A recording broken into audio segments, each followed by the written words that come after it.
میں گھبرا گیا اور میں نے اس گھبراہٹ میں عرض کیا میں سٹیپ ڈاؤن کرنا چاہتا ہوں، یہ میرے بس کی بات نہیں۔ وہ بولے کیوں؟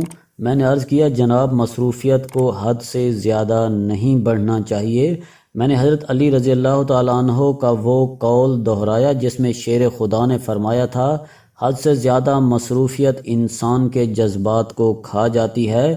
وہ بولے لیکن یہ ساری مصروفیت پیداواری اور مثبت ہے، اس کے نتائج نکل رہے ہیں اور لوگوں کی معاشی، نفسیاتی اور معلوماتی زندگی میں تبدیلی آ رہی ہے، اور ایسی مصروفیت سے سٹیپ ڈاؤن ٹھیک نہیں ہوگا۔ میں نے کہا لیکن جناب یہ میری اوقات سے زیادہ ہے، میرے اعصاب اتنا بوجھ نہیں اٹھا سکتے۔ انہوں نے کہا لگایا اور پوچھا کیا تمہارے تمام اعضاء کام کر رہے ہیں؟ میں نے عرض کیا الحمدللہ میں جسمانی لحاظ سے بالکل ٹھیک ہوں، روزانہ 1 گھنٹہ ایکسرسائز بھی کرتا ہوں۔ وہ بولے پھر تم خود کو جینز ڈومینک بابی کے ساتھ کمپیئر کرو، اس نے اپنی پوری زندگی کا بوجھ بائیں آنکھ کی پلک پر اٹھا رکھا تھا، وہ جب تک زندہ رہا اس نے یہ بوجھ پلک سے نیچے نہیں گرنے دیا۔ یہ سٹوری تم نے مجھے خود سنائی تھی، تمہیں اللہ تعالیٰ نے زندگی کا بوجھ اٹھانے کے لیے صحت مند جسم دے رکھا ہے جبکہ اس کے پاس صرف ایک پلک تھی۔ تم بہتر ہو یا وہ رکے اور دوبارہ بولے تم آج ایک بار پھر بابی کی کہانی سناؤ، لیکن آج اس کہانی کے سامع تم خود ہو گے۔ میں نے چند لمحے سوچا اور اس کے بعد عرض کیا جینز ڈومینک بابی فرانسیسی صحافی تھا، یہ 23 اپریل 1952 کو پیدا ہوا، تعلیم حاصل کی، صحافی بنا اور محنت شروع کر دی۔ یہ صحافت کے مختلف مندرجات طے کرتا ہوا پیرس کے مشہور فیشن جریدے ایلی کا چیف ایڈیٹر بن گیا۔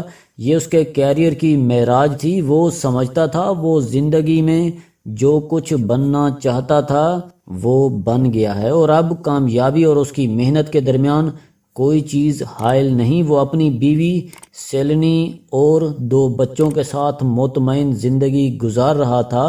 وہ ہفتے میں 5 دن کام کرتا تھا اور 2 دن بیوی اور بچوں کے ساتھ چھٹیاں گزارتا تھا۔ یہ لوگ جمعہ اور ہفتہ کے دن کنٹری سائیڈ پر نکل جاتے تھے، کیمپنگ کرتے تھے، کھلے کھمبوں اور جنگلوں میں وائلن بجاتے تھے اور جھیلوں اور نہروں کے کنارے لیٹ کر آدھی رات کے چاند سے باتیں کرتے تھے۔ بابی کو پانی میں گھلتے ہوئے چاند بہت اچھے لگتے تھے۔ وہ جھیلوں کے کناروں پر بیٹھ کر پانی میں کنکر پھینکتا تھا اور دیر تک چاند کو لہروں پر کروٹ بدلتے دیکھتا تھا۔ بابی کو ویکینڈز پر ریستورانوں میں کھانا کھانا، رقص گاہوں میں رقص کرنا اور پیرس کے گارڈنز میں جاگنگ کرنا بھی اچھا لگتا تھا۔ وہ تھیٹرز اور فلموں کا بھی رسیا تھا اور اسے فیشن میں آنے والی تبدیلیوں میں بھی بہت دلچسپی تھی۔ لیکن پھر ایک عجیب واقعہ پیش آیا۔ 8 دسمبر 1995 کو اس نے کرسی سے اٹھنے کی کوشش کی لیکن اس کے جسم نے اس کا ساتھ چھوڑ دیا۔ وہ کومے میں چلا گیا، اس کا جسم، اس کا دماغ اور اس کی روح سب گہری نیند میں چلے گئے۔ بابی کو ہسپتال لے جایا گیا لیکن وہ سبزی بن چکا تھا، اس کے پھیپھڑے آکسیجن جمع کر رہے تھے، دل خون پمپ کر رہا تھا اور یہ خون جسم میں گردش بھی کر رہا تھا، لیکن اس کی حسیات جواب دے چکی تھیں۔ وہ نیند کے گہرے کنویں میں ڈوب چکا تھا۔ بابی وینٹیلیٹر پر تھا اور اسے ٹیوب کے ذریعے خوراک دی جاتی تھی۔ ڈاکٹرز اسے جگانے کی کوشش کر رہے تھے۔ 20 دن بعد اس کی آنکھ کھل گئی، یہ جاگ گیا لیکن یہ لاک اینڈ سنڈروم کا شکار ہو چکا تھا۔ یہ فالج کی ایک ایسی قسم ہے جس میں مریض کے دماغ کے علاوہ تمام جسم مفلوج ہو جاتا ہے۔ بابی کا پورا جسم مفلوج ہو چکا تھا، یہ جسم کے کسی عضو کو حرکت دے سکتا تھا، بول سکتا تھا، کھا سکتا تھا اور نہ ہی چھو سکتا تھا۔ یہ معذوری کی انتہائی خوفناک قسم تھی، لیکن پھر اللہ کی کیا کرنی ہوئی، بابی کی سننے کی حس لوٹ آئی، یہ اب سن سکتا تھا اور چند دن بعد اس کی بائیں آنکھ کی بینائی اور پلکوں کی حرکت بھی واپس آ گئی۔ اب بابی کی جسمانی صورتحال کچھ یوں تھی، وہ گرد و پیش کی آوازیں سن سکتا تھا، بائیں آنکھ سے دیکھ سکتا تھا اور پلک جھپک کر اپنی پسند یا ناپسند کا اظہار بھی کر سکتا تھا۔ بابی کی زندگی اب ایک پلک پر کھڑی تھی، اس نے باقی زندگی اب ایک پلک کے ذریعے گزارنا تھی، اور آپ سوچ سکتے ہیں یہ دنیا کا کس قدر مشکل کام ہے۔ بابی ایک ایسی کتاب لکھنا چاہتا تھا جو رہتی دنیا تک اس کا نام قائم رکھے، لیکن معذوری کے بعد اس خواہش کی تکمیل ممکن نہیں تھی۔ تاہم بابی کی ہمت قائم تھی، لہٰذا اس نے پلک کے ذریعے کتاب لکھنے کا فیصلہ کیا۔ اس کی بیوی نے اس دوران اس کے ساتھ کمیونیکیشن کا ایک طریقہ ایجاد کر لیا تھا۔ وہ بابی سے سوال پوچھتی تھی اور بابی جس بات پر پلک جھپک دیتا تھا اس کا مطلب ہاں ہوتا تھا، اور جس بات پر وہ پلک نہیں جھپکتا تھا اس کا مطلب انکار ہوتا تھا۔ اس کی بیوی نے کتاب لکھنے کے سلسلے میں اس کی مدد کا فیصلہ کیا۔ اس نے ایک اسسٹنٹ ہائر کیا۔ یہ اسسٹنٹ ٹائپ رائٹر لے کر بابی کے سامنے بیٹھ جاتا۔ اسسٹنٹ اے سے لے کر زیڈ تک حروف تہجی بولتا۔ بابی کی بیوی بابی کی پلک کی طرف دیکھتی رہتی اور جس حرف پر وہ پلک جھپک دیتا یہ لوگ وہ حرف ٹائپ کر دیتے۔ اس کے بعد دوبارہ حرف تہجی بولے جاتے اور بابی جس حرف پر پلک جھپک دیتا وہ حرف بھی ٹائپ کر دیا جاتا۔ یہ حروف آہستہ آہستہ لفظ بن جاتے اور لفظ تھوڑی تھوڑی دیر بعد فقرے بن جاتے۔ یہ لوگ روزانہ 4 گھنٹے کتاب لکھتے تھے۔ یہ مشق 1 سال تک مسلسل جاری رہی۔ بابی 2 منٹ میں ایک لفظ مکمل کراتا تھا اور اس نے 1 سال میں 2 لاکھ مرتبہ پلک جھپکی۔ یہ کتاب 1997 میں مکمل ہوئی اور 6 مارچ 1997 کو اس کا پہلا ایڈیشن مارکیٹ میں آ گیا۔